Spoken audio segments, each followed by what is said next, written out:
Hola queridos amigos, bienvenidos a una nueva sesión de la tertulia en la nueva televisión universitaria.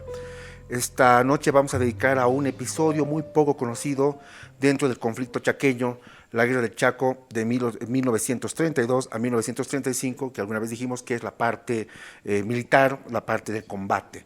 Pero también establecimos en varias tertulias que la guerra del Chaco en realidad dura hasta 1938, porque del 35 al 38 es lo que se produce la especie de guerra fría del Chaco. Para esta noche están dos queridos amigos en la tertulia.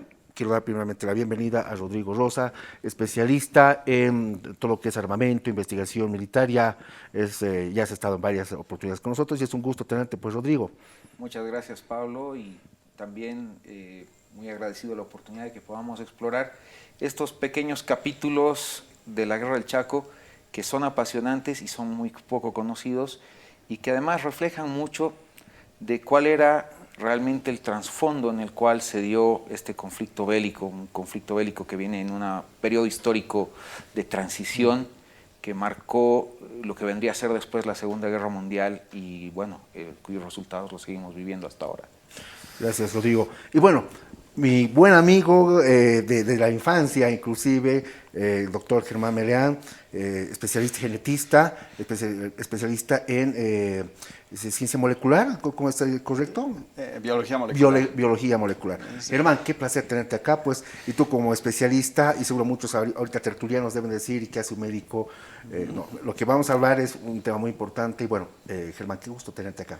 Evidentemente, muchas gracias, Pablo, muy buenas noches, agradecido por la invitación, y a ver, espero, yo también seguramente voy a aprender mucho y poder brindar un poquito, con un poquito que sé, aportar un poquito al debate. Perfecto. Bueno, nos vamos, creo, todos en la tertulia, nos vamos a retroalimentar y vamos a hablar de cosas que tanto nos gusta.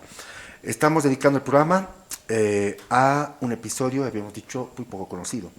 La intención de guerra bacteriológica en la guerra del Chaco por parte de Bolivia. Un capítulo que no se ha profundizado.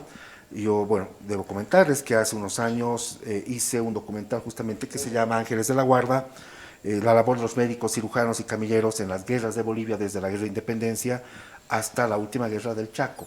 Ahí tocábamos algo sobre la participación, sobre este intento de guerra bacteriológica por parte de Bolivia, pero no, después de 5 años ha habido nuevos elementos que han ido apareciendo y creo que esta tertulia era necesaria para poder desmitificar algunas cosas referente al tema y por otro también tener un apoyo del médico, del especialista en esto que, de hacer estos ejercicios, ¿qué hubiera pasado si? ¿No? Entonces, bueno, contextualizaremos un poco. 1932, las bajas bolivianas son durísimas, hay un retroceso permanente del ejército boliviano y el presidente Daniel Salamanca ordena sembrar, podría decirse, sembrar las cepas virulentas del virus cólera. Esto iba a ser un evento realmente dramático, ya independientemente del tema patriótico, nacionalista que se tiene en una guerra, cuando no, pero iba a ser algo tremendo en el tema de lo humano, de lo moral. Empezaré primeramente contigo, Rodrigo. ¿Hay evidencia de que realmente esto se iba a dar? Hay, inclusive los trabajos del doctor Benavente reflejan todo esto, ¿no? Así es, lo que sí es algo que hay que precisar es que la orden no viene de Salamanca.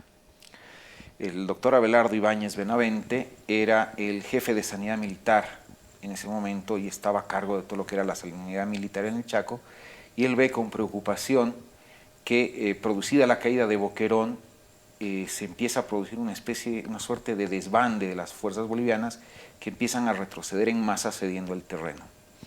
Y ante esta imagen catastrófica que no se sabía dónde se iba a detener en ese momento, Abelardo Ibáñez sugiere en una reunión del comando del primer cuerpo de ejército en Villamontes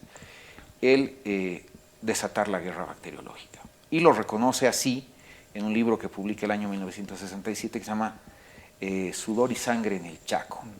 Es un libro que hoy ya lamentablemente no se lo encuentra. No, yo he tenido acceso a un extracto de ese libro en formato digital que me lo pasaron fotografiado, ni siquiera escaneado. Y en este libro él dice que evidentemente ante la debacle él los sugiere y el alto mando del primer cuerpo, que asumo en ese momento eran el coronel Peña, comandante de la Cuarta División, el general Quintanilla y no sé quiénes más, asumen la decisión de sembrar agentes patógenos en las aguadas del Chaco. Y en ese sentido se consiguen 2 frascos con un agente patógeno que Abelardo Ibáñez señala como Vibrio cólera, y se instruye hacer las siembras en 2 lugares. Inicialmente, por los datos que teníamos, era solamente la aguada de Arce, pero aparentemente por otro documento que encontró en los Anales Bolivianos de Historia de la Medicina, también se habría hecho en la región de Cuatro Vientos, más hacia el sur.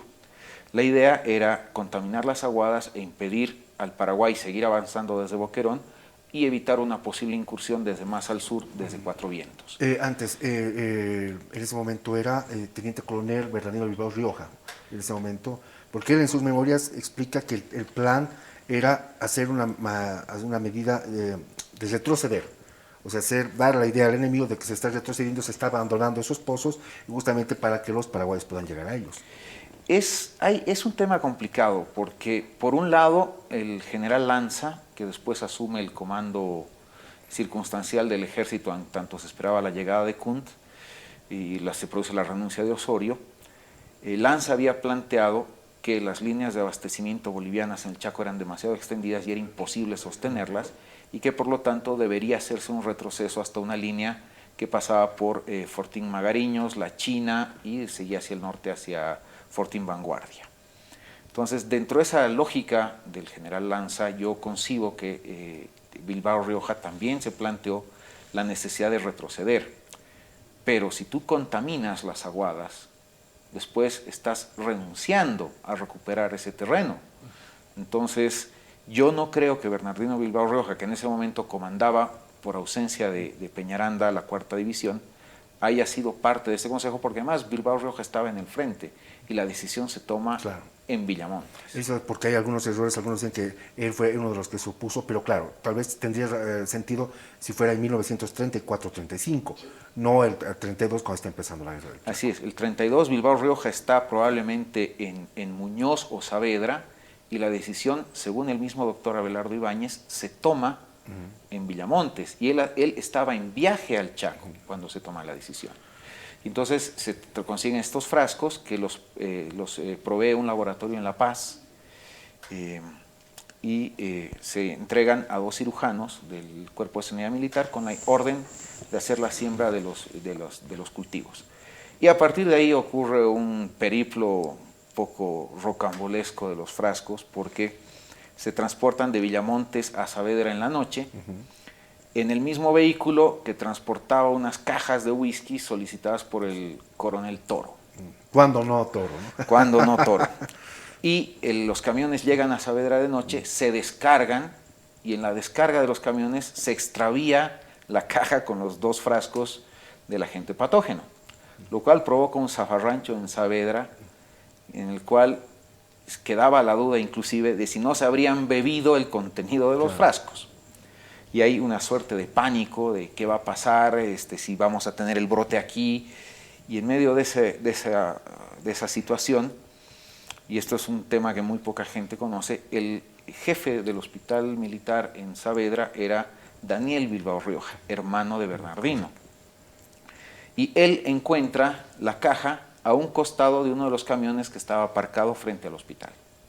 Traslada los frascos a su escritorio, y él, que ya había sido parte de todo el alboroto que se había armado y que tenía conocimiento de qué se trataba, decide esterilizar los cultivos porque él no estaba de acuerdo con la decisión del doctor Abelardo Ibáñez. Esta era una misión secreta, se trabaja desde el presidente de Salamanca como una misión secreta, ¿no? Pero bueno, después no fue tan secreto, ¿no? No fue tan secreto, porque con la pérdida de los frascos en Saavedra y el alboroto que se provocó, dejó de ser absolutamente un secreto.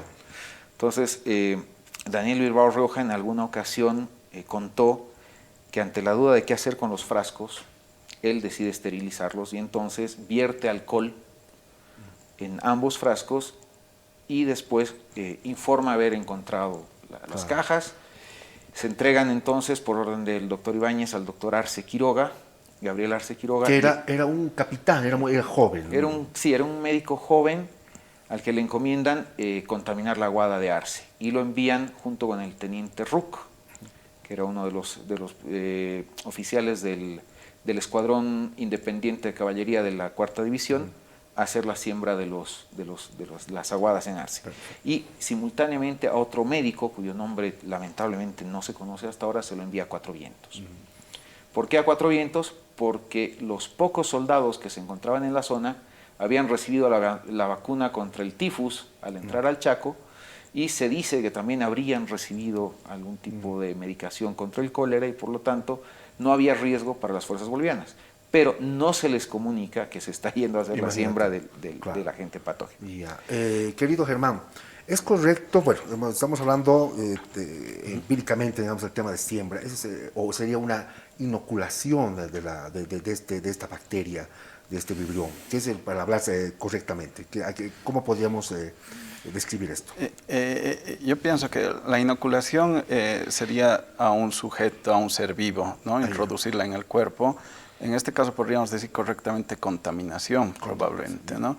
Contaminación ¿no? En este caso, sí, de aguas, ¿no? Querían contaminar aguas con esta bacteria. Ya. Tú como médico y que conoces muy bien el tema, ¿cuánto tiempo pueden sobrevivir estas bacterias? ¿Cuál hubiera sido el daño infligido al enemigo? Después vamos a hablar de lo ético, documentos que tú has encontrado que Bolivia no estuvo, inclusive no estaba como firmante en lo de la liga, me dijiste, ¿no? Sí. Pero eso lo vamos a ver después. Pero en el tema del efecto en la salud del ocasional enemigo en ese momento que era el Paraguay, ¿cuáles hubieran sido los resultados? Bueno, eso es un poquito difícil de predecir, ¿no? Digamos, tomando en cuenta el relato que nos hace muy detallado, ¿no? Cómo se han manipulado la bacteria, etcétera. Podríamos comenzar el relato hablando de una situación ideal, ¿no? Que hubiéramos tenido bacterias muy bien conservadas, ¿no? Y que hubieran llegado a contaminar el agua en perfecto estado de conservación, ¿no? Hay que decir que hay varias cepas de Vibrio cólera, ¿no? Y de estas casi 150 cepas, solo 2 producen cólera, ¿no? Entonces tenemos que ponernos en la situación de que estamos hablando de esas que producen la enfermedad, ¿no? Si estamos hablando de esas que producen la enfermedad, estas son unas bacterias que, digamos, en la naturaleza viven en el mar, ¿no? Viven en el mar, ahí están pegados a los crustáceos, ¿no? Por unos pelitos que tienen en el cuerpo, por unos flagelos, se adhieren, ¿no? Y ahí están en una vida latente y pueden persistir en ese estado por mucho tiempo, o al plancton del mar, ¿no? Una vez sacados de su medio, no tienen que persistir en el hombre, o sea, un hombre enfermo, que puede ser un portador crónico, que les va eliminando por las heces.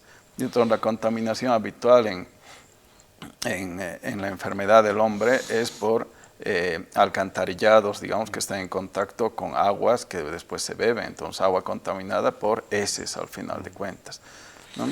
En aguas sin crustáceos y sin plancton, ¿no? Se sabe que el Vibrio cólera sobrevive poco tiempo, ¿no? Probablemente hablamos de días o semanas, ¿no? Quién sabe que ahí hubiese podido adaptarse rápidamente a alguna planta, ¿no? Donde se puede adherir, y adherida sí que sobreviviría un tiempo largo, ¿no? ¿Hubieran podido morir los combatientes paraguayos de darse esto?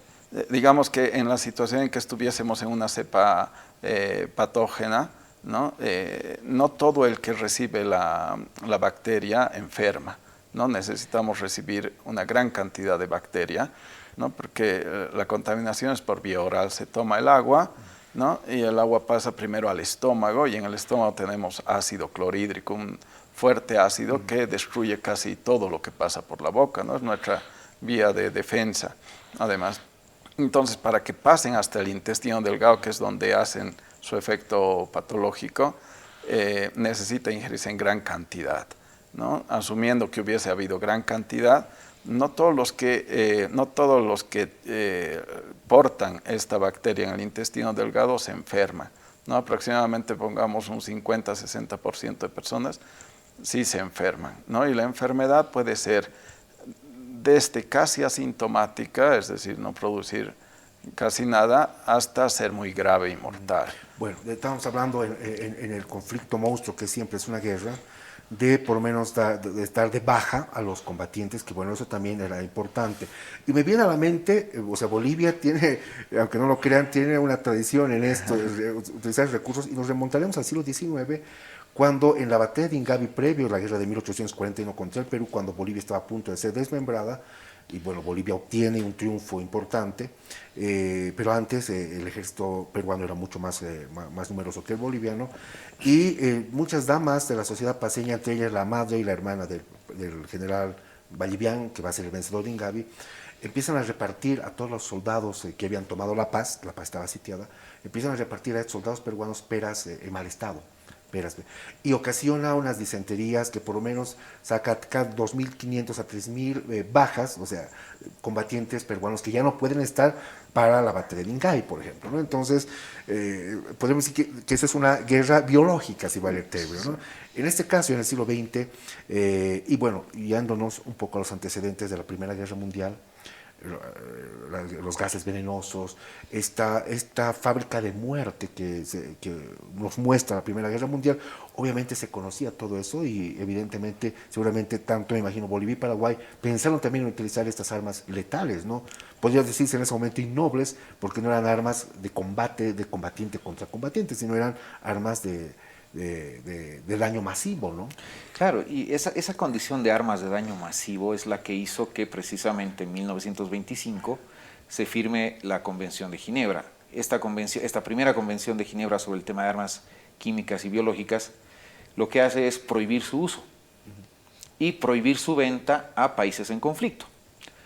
Pero no prohibía fabricarlas, no prohibía transportarlas, no prohibía almacenarlas y no prohibía usarlas en caso de un contraataque si uno recibe una agresión con armas del mismo tipo.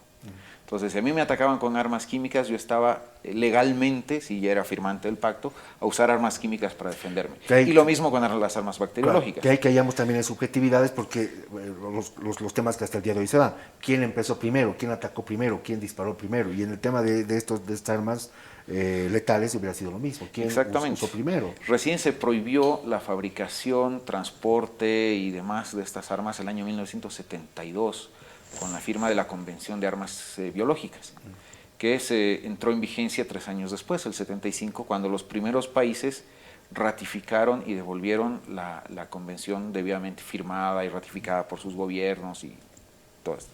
Entonces, hasta el año 75, cualquier país del mundo podía producir y almacenar este tipo de armas y, aduciendo haber sido víctima de un ataque con armas de este tipo, usarlas en represalia.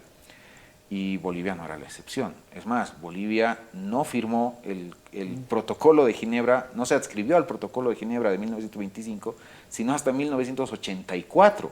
Que es una cosa increíble, ¿no? Entonces, para Bolivia el año 32 era absolutamente lícito el hacer un intento de guerra bacteriológica o química. ¿Por qué? Porque no éramos firmantes de los protocolos que nos prohibían hacer uso de estas armas de forma ofensiva. Aunque ahí cabe la presión de ¿era defensivo o era ofensivo el contaminar las aguadas de Arce? Siendo que lo íbamos a hacer no en represalia por un ataque, podía considerarse un acto ofensivo. Sí, era parte de una estrategia. Pero siendo que estábamos en retirada y lo que queríamos evitar era que el enemigo nos pase por encima, te puede considerar que es un acto defensivo. O sea, entramos en el mismo debate, claro, de subjetividad de quién comenzó o si era lícito o no era lícito, ¿no? Pero esas eran las realidades de esos años y en ese sentido el doctor Abelardo Ibáñez hizo una propuesta que a su entender era totalmente lícita y válida. Y ahí entran ya los conceptos éticos de a quienes se les instruyó ejecutar esta orden, porque ya te había contado hasta el momento en que el doctor Daniel Bilbao Rioja encuentra los frascos. El hermano de Bernardino. Hermano de Bernardino Bilbao Rioja. Y finalmente los frascos se entregan a estos médicos y sabemos a ciencia cierta que el doctor Gabriel Arce Quiroga llega hasta Arce con los frascos y, enfrentado a la disyuntiva de hacerlo, de ejecutar la orden o no hacerlo, él cuestiona moralmente la orden, porque él dice, la contaminación de estas aguas, en el caso de que se propague una epidemia de cólera, nos va a impedir como bolivianos recuperar estas tierras, Estamos haciendo una política más o menos de tierra arrasada, tierra quemada, a sabiendas de que probablemente nunca volvamos. Y esa no es la idea. Estamos defendiendo territorio patrio y esto es renunciar a... Pero también puede haber habido una ética moral, el juramento, ustedes, los médicos, el juramento hipocrático, que es, bueno, un médico no puede tomar una vida. Y eso se ha visto siempre en las guerras, no solamente en el mundo, en Bolivia, médicos, cirujanos, camilleros, paramédicos que han muerto, inclusive en plenas batallas, han muerto auxiliando indistintamente a soldados de tu país, y soldados bolivianos, pero también soldados del país contrario, ¿no? Porque eso lo hemos visto en la Guerra del Pacífico tremendamente, se ha visto en el Acre y sobre todo en el Chaco, ¿no? Que tanto camilleros, médicos, inclusive religiosos que estaban dando en ese momento la extrema unción, indistintamente a bolivianos o paraguayos, que han muerto en el campo de batalla, ¿no? Sí, y además ahí el mismo doctor Arce, en un artículo que hace en respuesta a la obra de Abelardo Ibáñez, dice que además a él le entró la preocupación de que Arce era una laguna conectada a un río y que muy fácilmente una infección de un cuerpo de agua de estas características podía propagarse sin control a población civil no combatiente. Entonces para él eso era éticamente inaceptable y entonces decide enterrar los frascos. Hasta este momento ya tenemos 2 médicos en la cadena que se oponen a las instrucciones recibidas de su comandante y ninguno de los 2 lo hace de forma coordinada. Son acciones absolutamente individuales de cada uno de ellos. Daniel Bilbao Rioja y Gabriel Arce Quiroga, de forma absolutamente individual e inconexa entre ellos, deciden no acatar o sabotear la orden del doctor Abelardo Ibáñez de contaminar las aguas. Que vamos a ver después las consecuencias que tuvo en el siguiente bloque, porque hay varias versiones, y hoy día vamos a un poco desmitificar eso también. Tú, Germán, como médico, si te dieran hoy día, siglo XXI, una orden de ese tipo, obviamente se sabe que el resto de la masa combatiente está para combatir, y a veces quitando un poco esa visión decimonónica de que el boliviano iba a morir por su patria. Hoy una visión más pragmática es lo que dice el general Patton, ¿no? El norteamericano en la Segunda Guerra Mundial. No ganas la guerra muriendo tú por tu patria, ganas la guerra haciendo que el enemigo muera por la suya, ¿no? Pero estamos hablando desde un punto de vista combatiente, de la guerra misma, que es dramática, es terrible. Pero tú como médico, así estuvieras médico en servicio, en el campo de batalla, ¿cuál sería tu decisión? Sería obviamente una decisión tremendamente complicada de tomar. Eso, justamente pensaba en estos 2 médicos, ¿no? Y en la orden que recibieron. Pues es una orden muy cruel, ¿no? Para un médico es una orden muy cruel pedirle, ¿no?, que mate a seres humanos. De hecho, para venir al programa me ponía en esa situación en que me preguntarían cuál sería el arma más efectiva o más letal, etcétera. Y realmente tal vez no los planteamos por primera vez porque nunca hemos sido formados en ese sentido, ¿no? De hecho, revisando un poco, seguramente son otro tipo de científicos los que están trabajando en armas biológicas, pero un médico, por principio, no puede terminar con una vida voluntariamente para hacer un daño, ¿no? O sea, para dañar a un ejército, etcétera. Yo creo que es muy difícil que un médico cumpla una orden así, ¿no? Si me pongo en el caso, muy difícil igual para mí ponerme en situación, obviamente la respuesta es que no lo podría hacer, ¿no? No lo podría hacer, pero es fácil hablar en este momento, ¿no?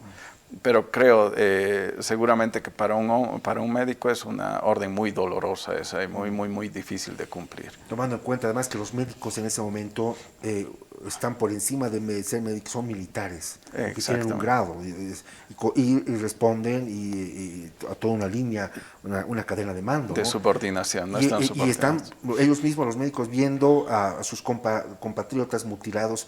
Los médicos son los que conocen más que nadie, los médicos, paramédicos, el drama, lo terrible, lo carnicero, literalmente hablando, de lo que es una guerra. Entonces ellos tal vez en ese momento, puede decir, eso de querer vengar a nuestros camaradas, ¿no? Pero por otro lado está esa formación que ustedes desde las facultades, desde que deciden estudiar esta carrera, que más que creo que carrera es un apostolado, la verdad, eso es así, de los médicos, pero en la guerra están bajo una bandera y están bajo unas órdenes de un comandante. Evidentemente, y en una situación muy dura, ¿no? Viendo justamente a sus amigos perder la vida, etcétera. ¿Quién sabe cómo reaccionaría una persona realmente, ¿no?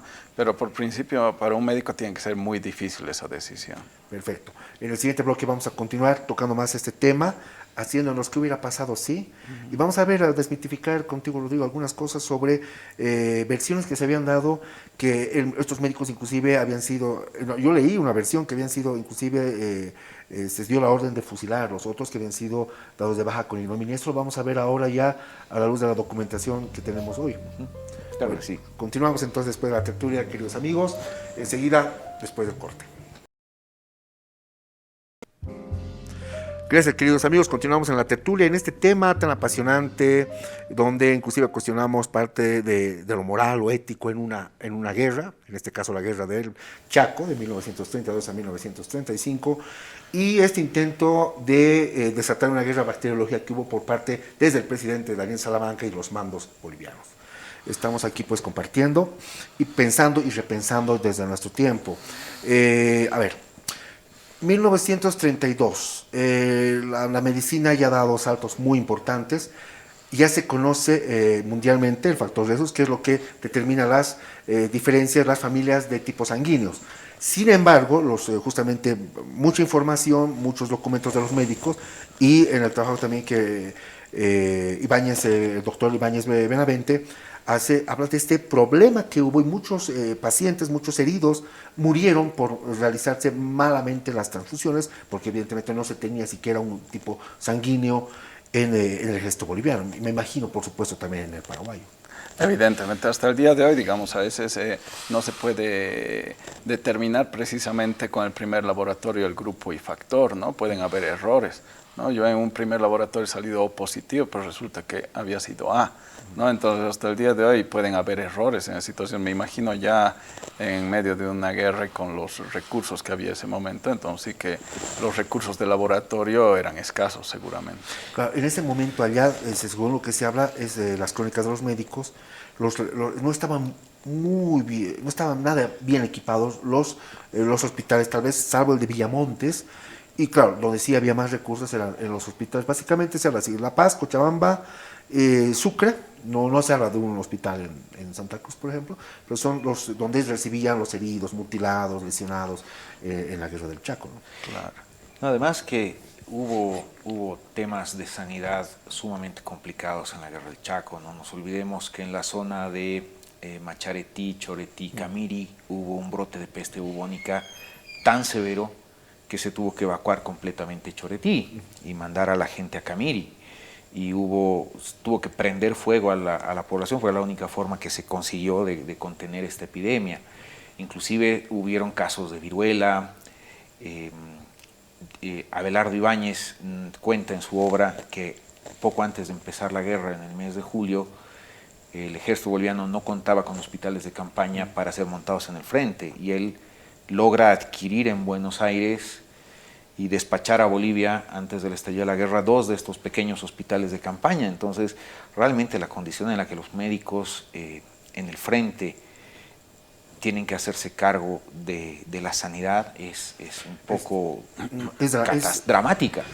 Hay un regalo que hace de 10,000 pesos, así dice, para la construcción de un hospital en Villamontes, que lo hace el barón del Estaño, Aramayo, pero que esa plata, por la urgencia de la guerra misma, es utilizada para terminar la carretera de Boyuve hacia adelante. Entonces, había muchos de esos problemas, o sea, no se vio la necesidad fundamental de una guerra, que es el tema médico, el tema sanitario. Evidentemente, y justo por eso, digamos, yo pensaba cuando oía el relato de estos 2 frascos, ¿no?, de vibrio en cólera que viajaban, ¿no?, y tomando en cuenta todo lo precario que estamos hablando que podía ser el tema, y además por lo que sé que esta posibilidad de guerra biológica está todavía en entredicho, o sea, no es no estamos del todo seguros que haya podido ser. ¿Guerra biológica o guerra bacteriológica? Casi lo usan como sinónimo, ¿no? Biología, un ser vivo, ¿no? Solo que a veces han usado, digamos, pulgas, mosquitos, ratas, etcétera, y bacteriológica ya con bacterias, que sería en este caso la bacteria del Vibrio cólera, pero finalmente biológica, ¿no? En duda cuán eficaz podían ser estos dos frasquitos para el cometido, o si realmente existían estos dos frasquitos, ¿no? ¿Quién tenía estos cultivos? Porque supone tenerlos vivos en laboratorio, cambiando. Refrigerados. Sí, a una temperatura así calientitos, digamos 37 grados, pero continuamente dándoles, hablo digamos en términos fáciles, dándoles alimento, cambiándoles su comida, a tener un laboratorio de microbiología capaz de mantener que hasta el día de hoy... Es imposible que eso no había, pues. En Bolivia no, pero el mismo doctor Abelardo Ibáñez señala que en ese momento en Buenos Aires sí había un laboratorio con estas capacidades, que era el laboratorio Blastos. Dirigido por un boliviano. Que era dirigido por un boliviano, el doctor Moreno, y que él había ofrecido toda la colaboración para hacer el envío de estos agentes patógenos a Bolivia, y que aquí en Bolivia era otro laboratorio, creo que el del doctor Barrios, el que se iba a hacer cargo ya de mantener las cepas con vida y hacerlas llegar al frente. La duda que a mí me queda es que el laboratorio Barrios era en La Paz. Entonces, enviar el Vibrio cólera desde Buenos Aires hasta La Paz para después enviarlo al frente no hace mucha lógica, y es un trayecto que digamos, en ese tiempo se hacía por tren hasta Villamón, bueno, entrando por Villazón hasta La Paz, y después había que hacer, en el caso de que los frascos se descargaran en Villazón, llevarlos hasta el frente, como evidentemente ocurrió, tenía que hacerse en camión, soportando temperaturas muy frías antes de llegar a Tarija, en Mojo, y toda esa zona que es muy fría, y después ya también demasiado cálida hasta llegar a Arce, ¿no? Entonces, hay un doctor Torrico que en el primer congreso de Historia de la Medicina en la Guerra del Chaco cuestiona que pudiera haber sido Vibrio cólera. Y él dice, mi opinión como patólogo es que debió haber sido Salmonella typhi, o sea, provocar fiebre tifoidea.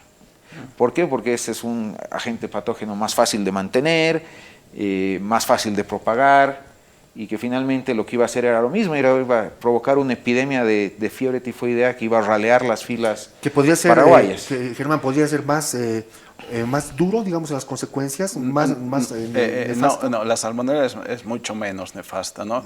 La que mata con gran facilidad por la tremenda diarrea que produce pérdida de líquido es el cólera, ¿no? Pero evidentemente eso parece más plausible, ¿no? Más difícil de conseguir Vibrio cólera en esos tiempos en Bolivia, ¿no? Y de mantener, o sea, llevar todas estas bacterias hasta el campo de batalla necesita una logística con personal no empírico seguramente, o sea, no transportado con botellas de whisky, ¿no?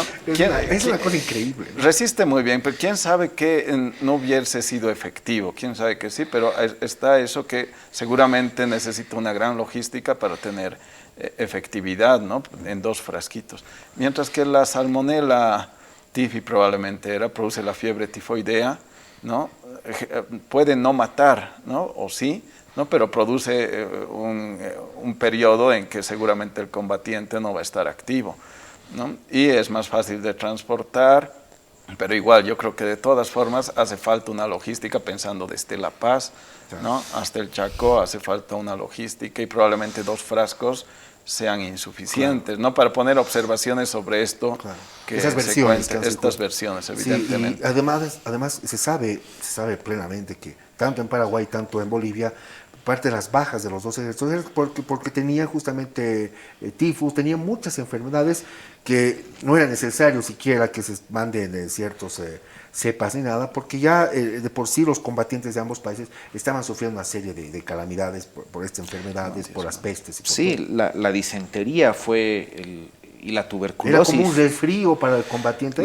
La tuberculosis y la disentería han sido las 2 principales causas de evacuación a retaguardia de combatientes bolivianos en el Chaco. O sea, no hay seguidas, en tercer lugar, por la vitaminosis, que provocaba unos cuadros terribles de escorbuto y otros males, ¿no? Pero la mayor cantidad de evacuaciones a retaguardia son producto de enfermedades, una de ellas la disentería, que es igual un cuadro diarreico igual que que la fiebre tifoidea, que los dejaba a los combatientes en un estado de extenuación física tal que no podían ni levantar sus armas, entonces no tenían ninguna utilidad en el frente. Entonces, la previsión del doctor Abelardo Ibáñez de una campaña bacteriológica resulta más una medida desesperada, pero a mi entender muy poco útil, muy poco práctica. Los cuadros de infecciosos en el Chaco se iban a presentar por las mismas condiciones naturales en las cuales estaba dando la guerra. No iba a haber una enfermedad que sorpresivamente diezme el ejército rival y nos dé la oportunidad de contraatacar o de ganar. A no ser que hubiera habido el tema de gases, y va a esta pregunta. El mundo había visto realizado los desastres de la Primera Guerra Mundial, los gases venenosos que fueron terribles. Y moría realmente, literalmente se diezmaba un ejército. Si Bolivia no había firmado no se había adherido a ningún convenio internacional, hay la posibilidad de que en algún momento los mandos hayan pensado en comprar este otro tipo de armamento. Vickers sabemos que sí manejaba el tema de gases. Sí, si tú revisas la oferta inicial para el contrato Vickers de 1926, entre la ingente cantidad de materiales que están listados, hay granadas de artillería para carga química y bombas de aviación para carga química, que figuran desde 1926 hasta 1928 más o menos, y de repente el 29 no figuran más. ¿Y por qué? ¿Qué pasa? Como tales no entran al contrato final que se firma en noviembre de 1929.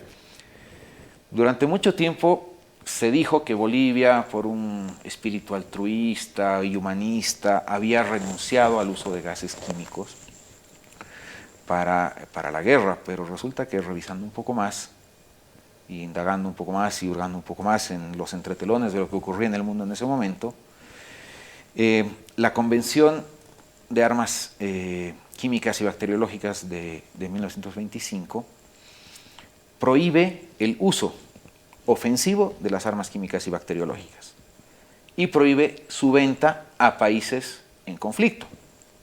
Vale decir que si un país estaba en guerra o en amenaza de un conflicto con otro país, no se le podía vender este tipo de armas. Bolivia no era signatario, o sea que podía comprar, usar si le daba la gana, pero resulta que Vickers no podía vender. Inglaterra sí era firmante desde 1925 del protocolo, que entra en vigencia en 1928. Y entonces, en cuanto entra en vigencia en 1928, Vickers ya no le puede vender a Bolivia, que además, a fines del 28, tiene la amenaza de conflicto con Paraguay por el incidente en Vanguardia. Y entonces Bolivia se convierte súbitamente en un país en conflicto, lo cual, por doble partida, le impide a Vickers venderle a Bolivia este tipo de armas. Para muchos países, uno basta ver la prensa de la época, para muchos países, para la opinión mundial, Bolivia es el país agresor. Así es. Entonces, en 1929, con la amenaza de estallido de la guerra por el incidente en Vanguardia, Vickers le dice a Bolivia, gases no te puedo vender. Llama la atención, sin embargo, que en el contrato Vickers de 1929, Bolivia compra 36,000 máscaras antigas. Y la pregunta es, si ya nos habían negado el comprar las armas, ¿por qué estamos comprando las máscaras? Y entonces, hurgando un poco más, se descubre que la Argentina, que tampoco era signataria de la Convención de Ginebra, fabricaba, almacenaba y tenía a su disposición este tipo de armamento, y se sabía en Bolivia que las simpatías argentinas se decantaban hacia el Paraguay. Entonces, el miedo era que la Argentina le suministre este tipo de armas al Paraguay. Y que el Paraguay pueda usarla contra Bolivia. Y que el Bolivia. Paraguay las use contra Bolivia y no tengamos cómo proteger a nuestros soldados. Entonces, Bolivia, ante esa amenaza, compra las máscaras contra gas defensivas, por supuesto. Defensivas pero que no. nuestros soldados llevaron a pasear al Chaco, bueno, no llegaron a usarse en ninguna circunstancia. Además de que por las condiciones climáticas del Chaco no soportaban estar con la máscara puesta más allá de unos pocos minutos. Ponerte la máscara era asfixiarte. Entonces esas máscaras se pasearon por el Chaco durante los 3 años de la guerra sin ningún uso. Pero ante la posibilidad de que la Argentina subrepticiamente le pasara este tipo de armamento al Paraguay, es que se compran y se envían al Chaco. Y 36,000 máscaras para gas de la marca Dreger estuvieron ahí. Y el Paraguay, que había conocido el borrador de la oferta Vickers, temía que Bolivia sí las hubiese recibido. Y entonces el Paraguay fabrica máscaras antigas en sus arsenales de guerra y marina en Sajonia, unas máscaras bastante artesanales, pero que ellos apostaban que era la diferencia entre la vida y la muerte en el caso de que Bolivia sí hubiese recibido ese tipo de armas. ¿Se sabe qué tipo de gases?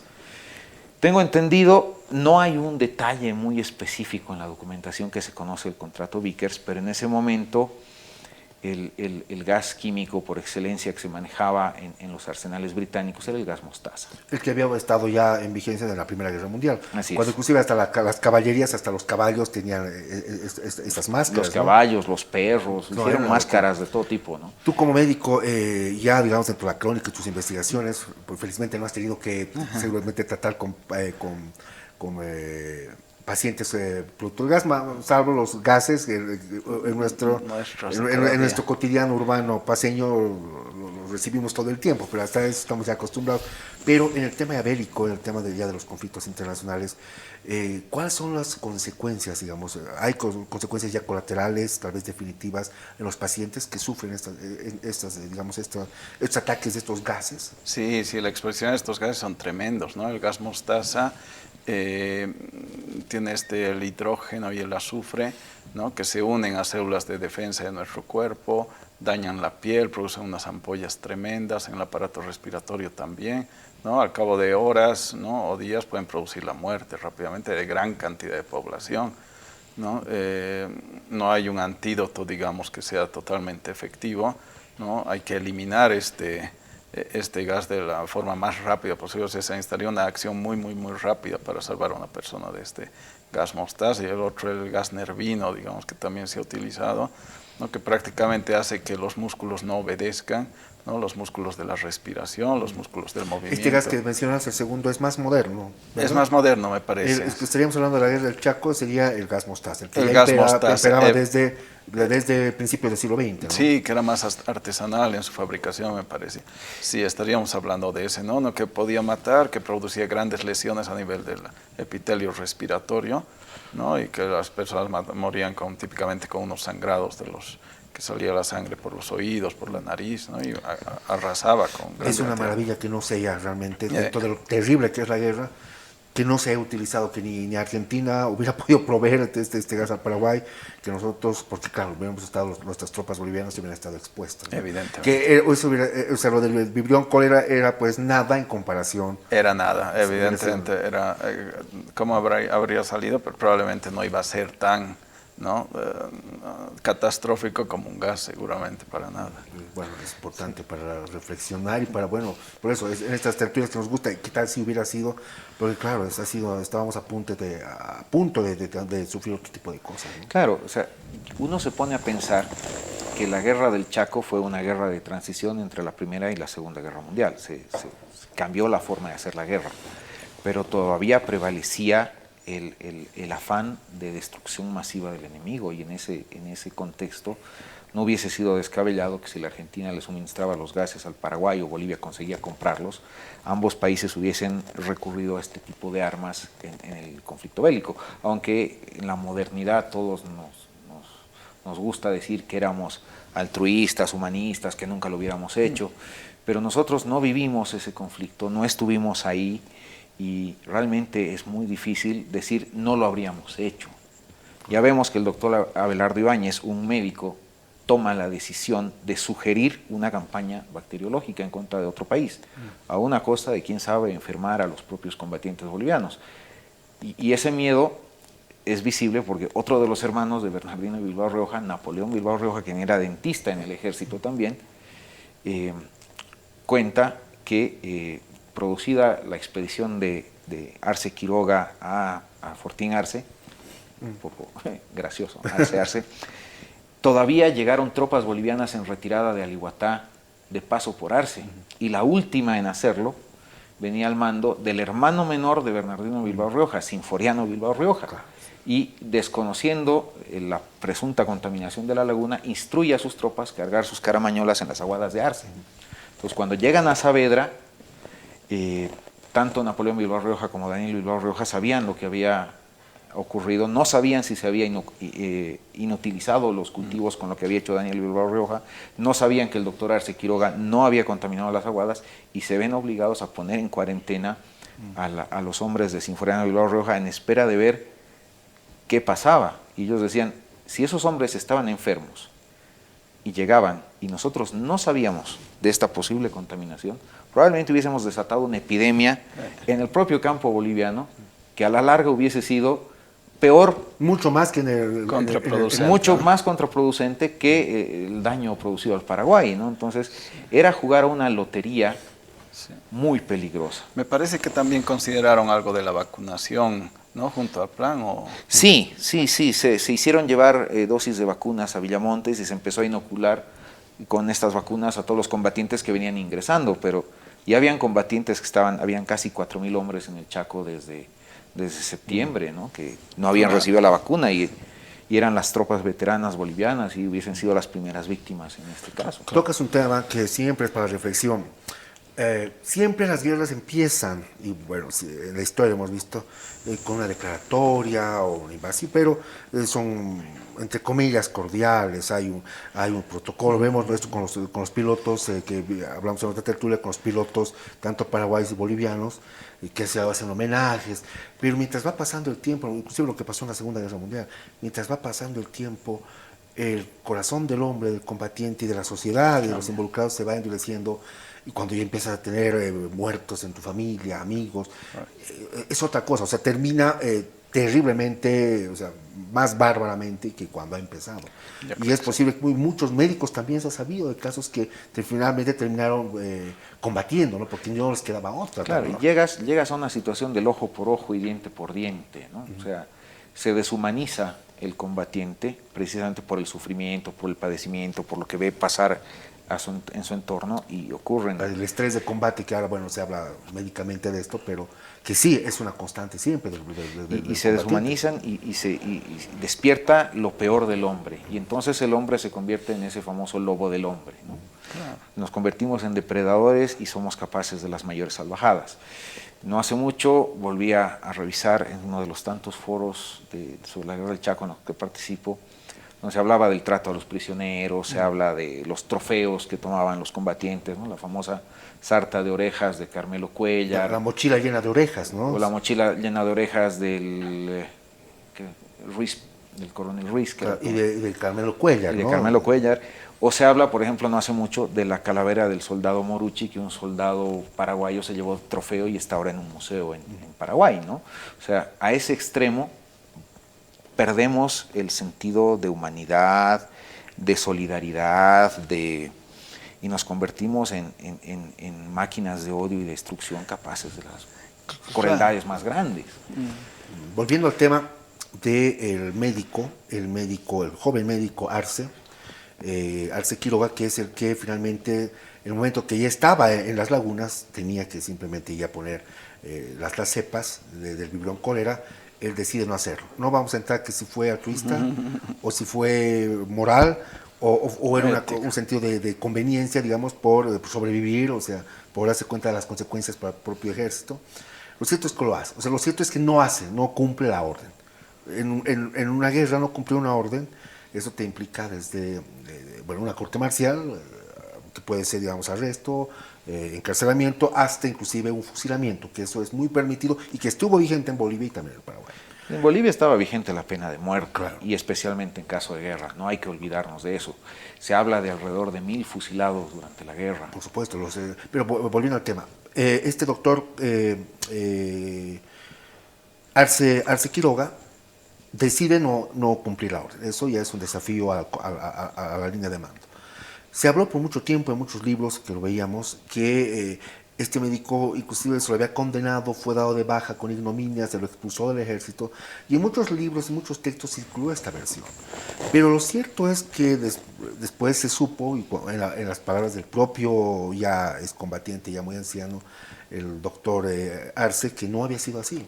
No, es más, él publica un artículo refutando el libro de Abelardo Ibáñez en un periódico de Cochabamba, indicando que él jamás fue dado de baja y presentando como evidencia las condecoraciones que se le habían otorgado al final de la guerra.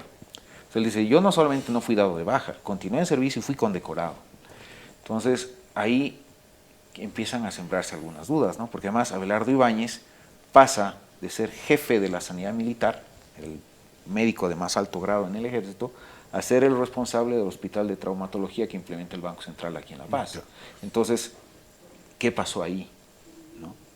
De haber sido el jefe de la sanidad a ser director de un hospital que acusa a otros de incumplir y de haber sido expulsados, y los otros presentan la evidencia que eso jamás ocurrió. Entonces, aparentemente, a mí me da la impresión que después de fracasado el intento de guerra bacteriológica, se planteó un debate a nivel ya moral, a nivel del mando político del país, de si lo que había propuesto el doctor Abelardo Ibáñez estaba justificado o no. Y seguramente muchos médicos pusieron sus puntos de vista.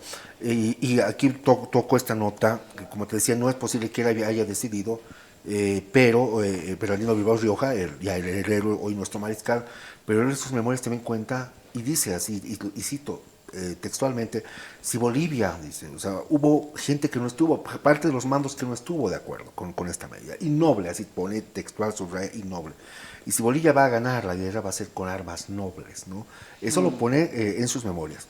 Ahora, seguramente el debate hubo, y puede ser que más bien este ascenso y esta promoción del capitán que se negó a contaminar las aguas con el vibrón cólera haya más bien sido de alguna forma aplaudido también, y su ascenso, sus promociones te mostrarían eso. Claro, y el retiro de Abelardo Ibáñez de una posición de tan alta responsabilidad a un cargo de mucho menos visible, que además le permitió ser lo mejor que pudo haber sido como médico. Abelardo Ibáñez fue un excelente traumatólogo y ortopedista, fue el responsable de la recuperación de muchos excombatientes mutilados que volvieron del Chaco.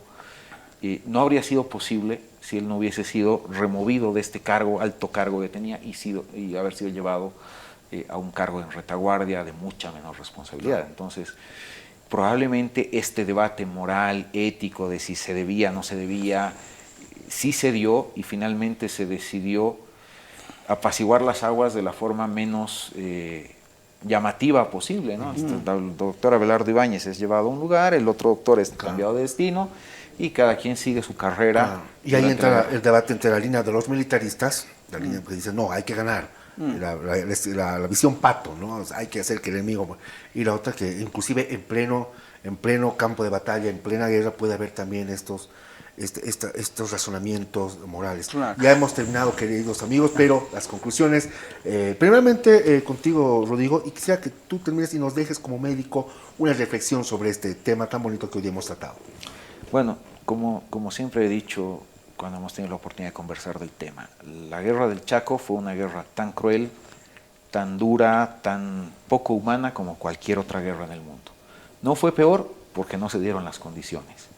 Y nos debe quedar la enseñanza a futuro de que en el caso de un conflicto bélico, sin importar cuáles sean las causas o la escala, así sea un conflicto civil, vamos a tender en algún momento, por el sufrimiento y por la situación, a deshumanizarnos y a sacar lo peor de nosotros. Y que por lo tanto la vía armada es siempre la peor forma de resolver las cosas. No hay buena guerra. No hay una. No hay guerra santa, no hay guerra heroica ni gloriosa. No. Gloriosos los resultados de una guerra, pero la guerra como tal es lo más innoble e inhumano que existe. Gracias, Rodrigo. Qué placer tenerte acá. Querido Germán. A ver, yo puedo concluir de lo que he estado escuchando porque he aprendido muchísimo. No me parece que Bolivia haya hecho una gran barrabasada, digamos, al proponerse una guerra biológica, porque revisando un poquito, tantos países lo han hecho, ¿no? Se lo ha planteado y al final no lo ha hecho. Podría ser por un tema moral, digamos, pero también del punto de vista táctico mejor que no lo haya hecho. Estaba muy mal, parece muy mal preparada, podía ser contraproducente, ¿no? Y ese podría ser otro motivo por el cual es condecorado este médico, porque tácticamente era mejor no hacerlo que hacerlo probablemente en esas condiciones. Interesante punto de vista. Como médico, finalmente la conclusión, Germán, ¿qué debería hacer el médico ante lo peor de todo esto?